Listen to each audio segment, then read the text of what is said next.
Hello everyone. I saw this from SVTV International, and I thought this has to be shared. Please subscribe to the channel. Much appreciation. Let us continue. Sasha, the first asylum seeker to be sent to Rwanda, was interviewed.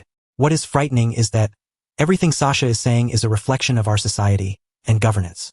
He is saying the truth as much as it may hurt some people given that it is coming from an asylum seeker. I can understand his frustration with the UK. Some of these people risk everything to come to the UK, only to be sent to Rwanda. This interview with Sasha, asylum seeker, is very informative. The chap is smart and well informed. Let us take a listen to the video, and I will catch you at the other end. We're live on SVTV International. My name is DJ Nyame. If you just chance on our channel, you are welcome on board. This platform is open to you guys, or wherever you are across the world. You can come on and let's have a vibe. Whatever is happening around you, it's open, Charlie. So today I'm going to have a chat. I'm going to Rwanda. First time I'm going to have a chat with the asylum seeker to ask him from the UK. Okay, so we all know this UK moving asylum seekers to Rwanda. So I have a first guy who is there on my show to ask him how is the place, and then also let's get to know him. How he got to the UK illegal, whether legal or illegal. Let's get to know. So I have Sasha on my show. Sasha, welcome you live. How are you doing? Not too bad, not too bad. What about you? Okay, I'm also good. Currently, you are in Rwanda, right?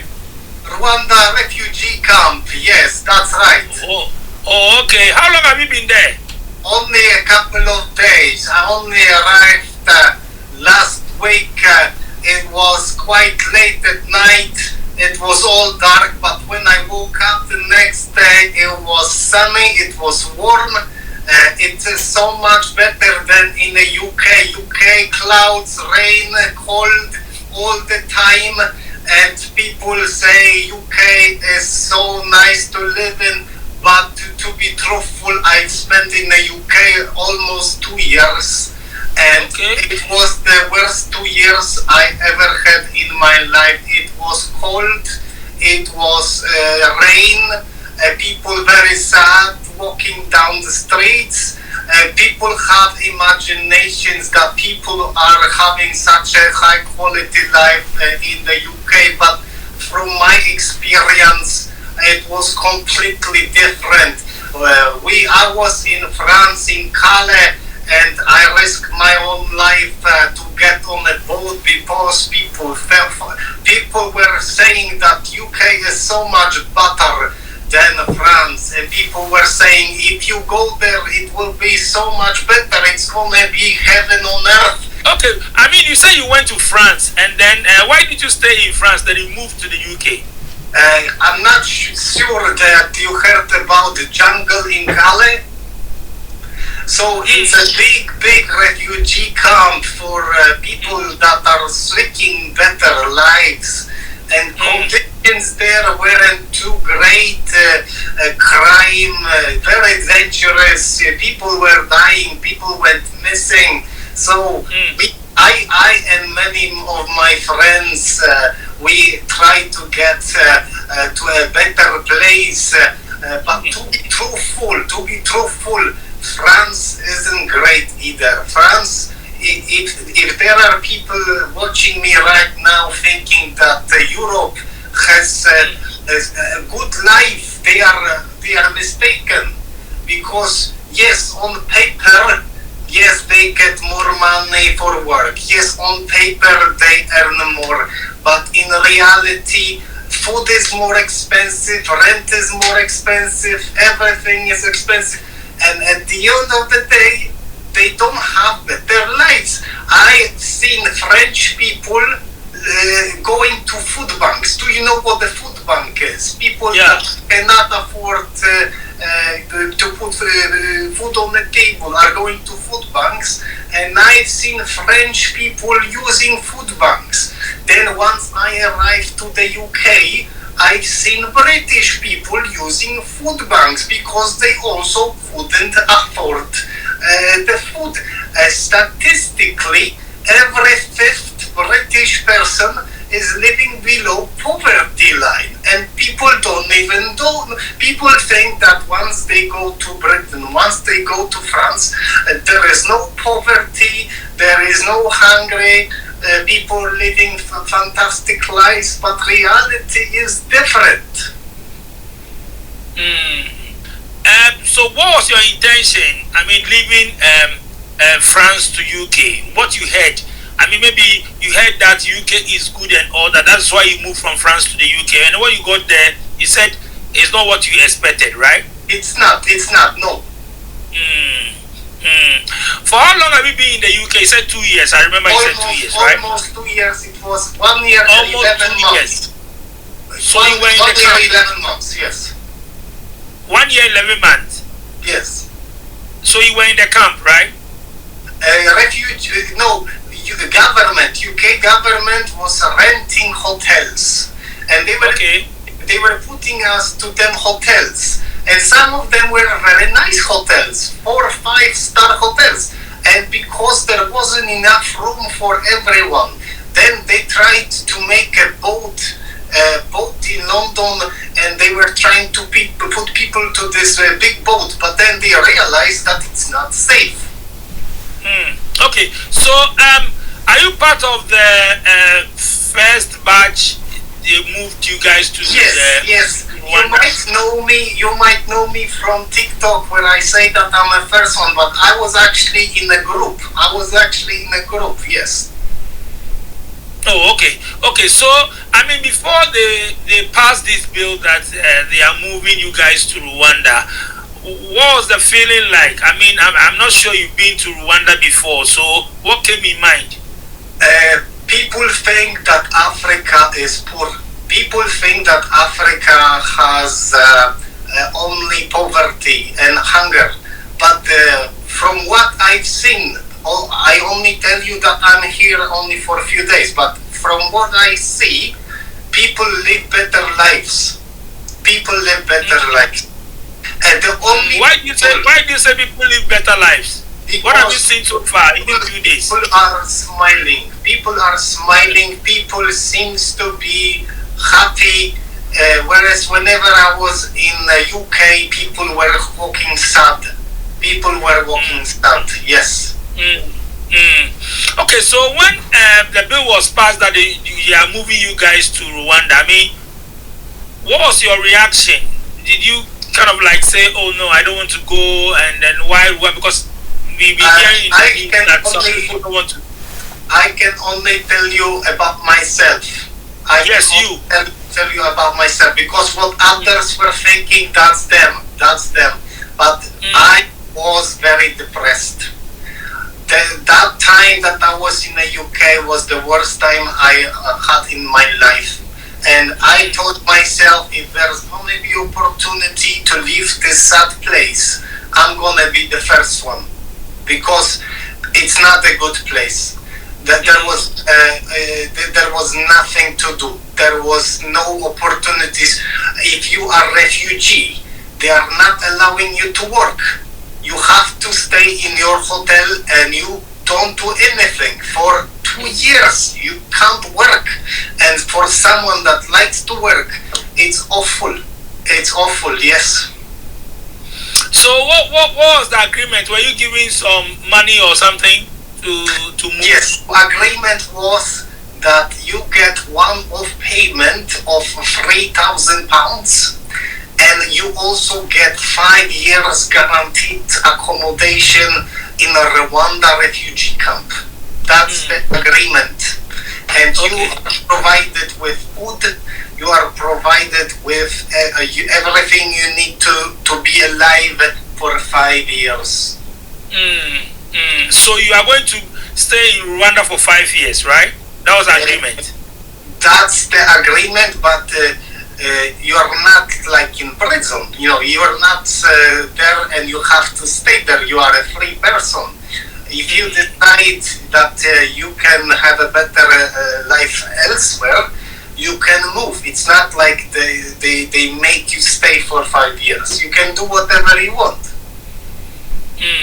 I've seen some few videos that people say, they don't want to come to Rwanda.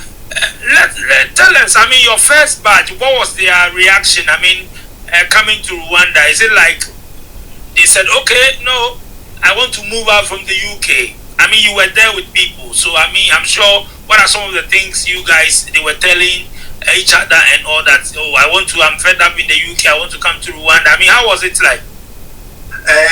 Many people don't want to go back to Rwanda because they think it's dangerous. They think it's not safe. There is no jobs, and from what I see, it's not true. The only people that are struggling in Rwanda are those who don't work. But if you work, you live normal life. So I think they have a wrong misconception in their head that Rwanda is a bad place. But you need to keep in mind that Rwanda has special agreement with the UK. There is a lot of investments and money going into the country. So to be truthful, you can use the money they give you to open up your own business. You can buy a piece of land. You can grow vegetables. You can sell it. You can do so many things with it. So I think that if someone is smart, they can actually have a better life in Rwanda, because you probably know yourself as an African person that a lot of things are waiting to start. There is a lot of resources, there is a lot of land. The only thing that is needed is investors to start it. UK, there is no opportunities because land is very expensive. Taxes are very high. There is a lot of competition. Labor, if you want to hire someone, it's very expensive because you are not only paying the salary, you are also paying a lot of taxes, national insurance for their health. So at the end of the day, when I was in the UK, I've seen a lot of businesses shutting down. You were going down the street of the city center and businesses were closing. People were going out of business because they couldn't afford taxes, they couldn't afford the rent. And people think that everyone in the UK has living lovely lives and there is no problems, but my eyes see something else.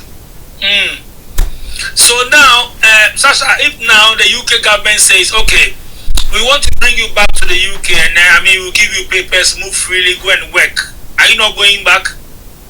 To the UK? Yeah, to the UK.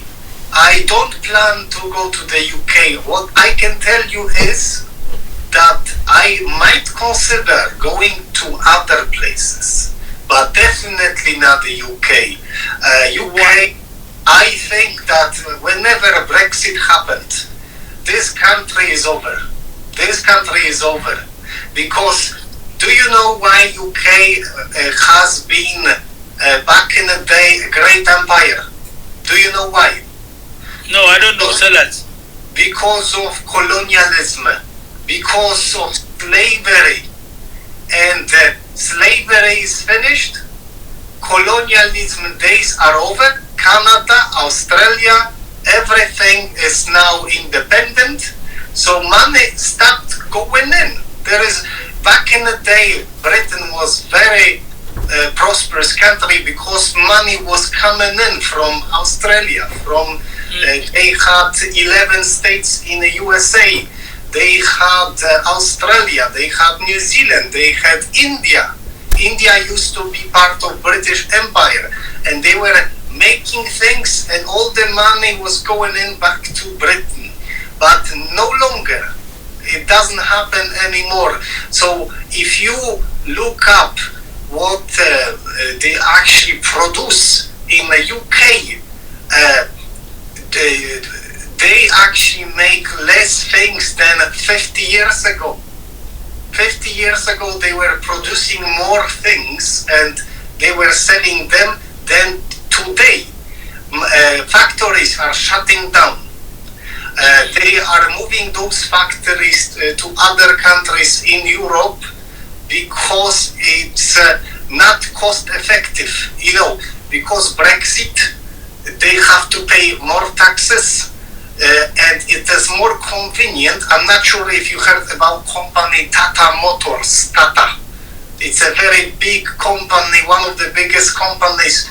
There was Tata that was manufacturing steel in the UK, and it shut down. It shut down. Tens of thousands of people is now without jobs in the UK because Tata moved to other countries, because other countries have lower taxes. They can have a better business in other countries than in the UK. So it happens with the rest as well. It's just a matter of time. UK, if they don't do something very quickly, this country will be one of the poorest in Europe. Do you say? Are you saying you regret going to the UK? Very much so. Very much so. It was the worst decision I ever made. It was the worst decision I ever made. You never knew all these things until you got there, right? What you are saying? Yes, I had imagination that it's a good place, but once I get there, you know the way you have certain expectations, and none of them expectations were actually fulfilled, because I was thinking in my mind that once I get there, I will have job, I will buy a house, I will have a car, I will have a family. But I was watching local British people struggling to pay rent. I was watching British people that lived their whole lives not being able to afford basic things.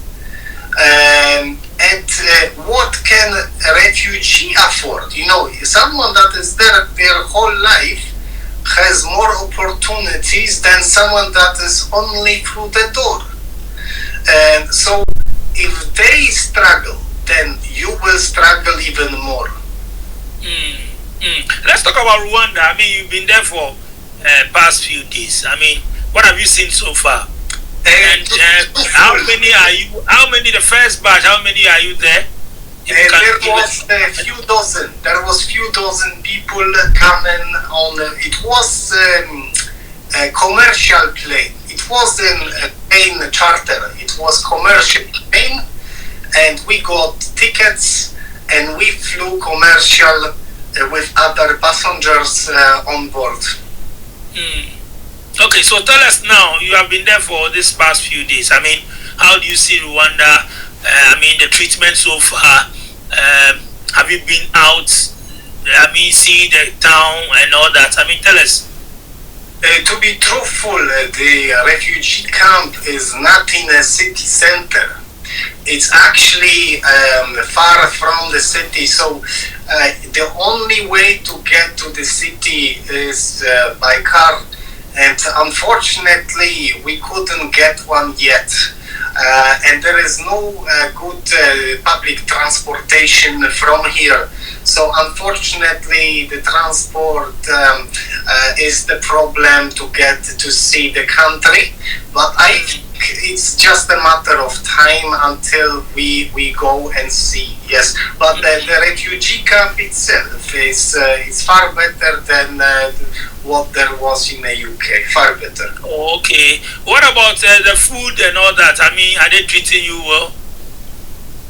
Food is good, and to be truthful, British food is tasteless. You know, you eat it and there is no taste. You eat meat and it doesn't taste like meat. From the way you are talking, it looks like now you don't like anything British. No, because there is nothing to like. There is nothing to like. And to be truthful, once we got the food here in Rwanda, everything has a taste. Everything is naturally grown. You know, food in the UK supermarkets, everything is artificial. Everything is, they add hormones to grow it bigger. And maybe it is bigger and it's very good in appearance, but doesn't have the same taste. Even an apple, You know, you buy an apple in the UK and it looks so nice and red and all, but it doesn't have any taste. Doesn't have any taste. And here in Rwanda, everything is grown locally, and it has a very good taste. Fish is very good. To be truthful, they give us fish every day. I don't know if it's a tradition or what, but there is fish every day. You get 3 square meals a day? If you are hungry in between the meals, there is always something, you know. So if you are hungry, you can come to the kitchen, they will give you something. Oh, I see. But aside that, I mean, the refugees camp, you move around and all that. You see your other colleagues there, right? Yes. So what are some of the things they tell you? I mean, you guys discuss. Do some of them say, oh, maybe I regret coming here, I wish I didn't come and all that? I mean, what are some of the things you guys discuss there? The only thing I heard so far is that although all the time that we've spent in the UK, in Britain, was wasted. That's our common, that's how we feel, that we haven't gained anything really. You know, the way we thought that maybe there's gonna be education, there's gonna be maybe work opportunities, maybe we will learn the trade. But yes, they were providing accommodations, they were providing food, but there was nothing else. We couldn't learn anything, we couldn't gain any experience, so it was wasted time really. Because people were hoping that once they grant us asylum and once we are, you know, granted permission to stay in the UK, then we can start having work. Maybe we will start, you know, some future here. But no one got any. It's called. Settlement. No one got settlement, and the time was really wasted. Now you have your £1,000 with you. I'm not sure you are going to buy anything because they give you food. What about clothing and all that? So your money is with you, right? Yes. So you are not spending anything. Only few pounds at the airport. You know, the way. You can't bring any water with you on the airport, so I had to buy myself water. But no, I don't really spend much money here in the camp. No. What do you have? You have free Wi-Fi. You have what? Electricity. Everything is available, right? Provided we don't pay anything. No. Wow. So what are you telling those who are in the UK that they don't want to come? Some people are saying they don't want to come to Rwanda. Yes, because they have wrong picture. They think Rwanda is poor. They think there is no money, there is no jobs. But from what I can tell, there is more here than in the UK. Okay. Anyway, Sasha, thank you so much for coming on my show. Do you have anything to say? Any last words? I can only tell from my heart to potential asylum seekers that are thinking about going to Rwanda, that there is nothing to be afraid of. And if you think that UK is a place of opportunities, open your eyes, because there is no opportunities for people like us. There are opportunities in the UK for certain people with money, people with connections. Rishi Sunak, Prime Minister of UK, is one of the richest people on earth, billionaire, billions of pounds. And you can ask yourself, if you have so much money, why would you even bother becoming a prime minister? Why would you even bother becoming a prime minister? Prime minister only earns £100,000 a year, and he has billions of pounds, billions. why would you even bother? Sasha, thank you so much for coming on my show, okay? Enjoy your stay in Africa. Thank you so much. Guys, you heard from Sasha live on SBTV International. It's part of the first. Sasha has given President Paul Kagame and his country, Rwanda, the best free commercial. The leadership and governance of Rwanda is far more humane and human-centered as far as development, as compared to some corrupted countries. Sasha is waving the flag for Africa up and high. Sasha is telling the whole world, Rwanda is better than the UK. He says 2 years in UK were the worst, and it was a waste of time. Wow, now that hurts. I hope Rishi Sunak and Cleverly are hearing this loud and clear. The refugee Sasha has spoken. Indeed, Africa is becoming a fine destination to go and settle. Lots of black Americans are heading to Africa. I suppose Africa is not as bad, and not as poor as it is perceived to be. There are a lot of African countries which are well maintained and governed. Rwanda is certainly one of them. Thank you for your time. Please subscribe to the channel. Much appreciation. Catch you real soon.